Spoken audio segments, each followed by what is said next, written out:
As I grow older, I pay less attention to what men say. I just watch what they do.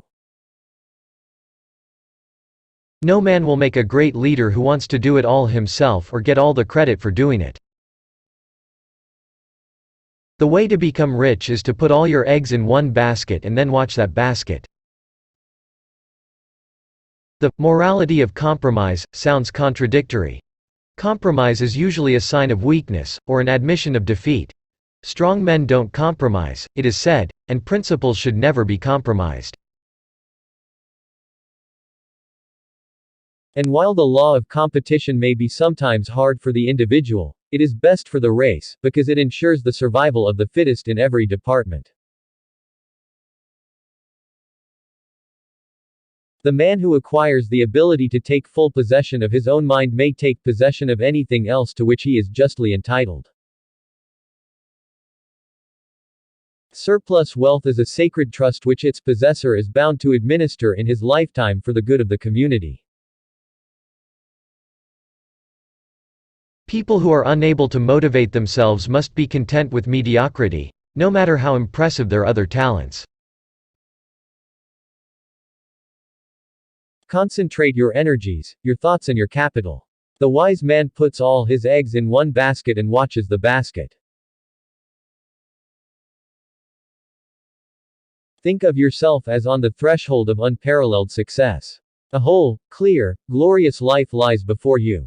Achieve. Achieve. Every act you have ever performed since the day you were born was performed because you wanted something. I resolved to stop accumulating and begin the infinitely more serious and difficult task of wise distribution. The average person puts only 25% of his energy and ability into his work. The world takes off its hat to those who put in more than 50% of their capacity, and stands on its head for those few and far between souls who devote 100%. I shall argue that strong men, conversely, know when to compromise and that all principles can be compromised to serve a greater principle. You must capture and keep the heart of the original and supremely able man before his brain can do its best. Immense power is acquired by assuring yourself in your secret reveries that you were born to control affairs. Teamwork is the ability to work together toward a common vision. The ability to direct individual accomplishments toward organizational objectives. It is the fuel that allows common people to attain uncommon results. Libraries are reservoirs of strength, grace and wit, reminders of order, calm and continuity, lakes of mental energy, neither warm nor cold, light nor dark. In any library in the world, I am at home, unself-conscious, still and absorbed. Germaine Greer.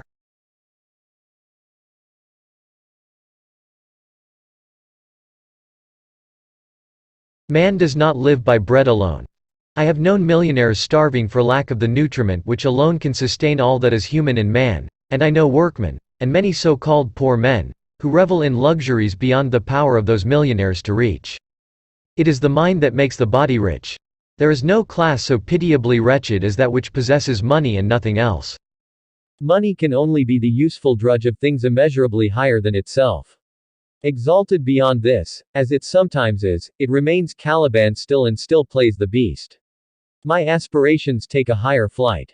Mine be it to have contributed to the enlightenment and the joys of the mind, to the things of the spirit, to all that tends to bring into the lives of the toilers of Pittsburgh sweetness and light. I hold this the noblest possible use of wealth.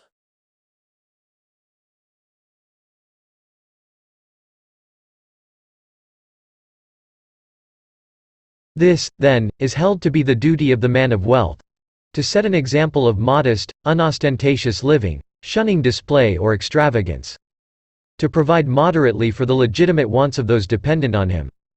And, after doing so, to consider all surplus revenues which come to him simply as trust funds, which he is called upon to administer, and strictly bound as a matter of duty to administer in the manner which, in his judgment, is best calculated to produce the most beneficial results for the community, the man of wealth thus becoming the mere trustee and agent for his poorer brethren, bringing to their service his superior wisdom, experience, and ability to administer, doing for them better than they would or could do for themselves.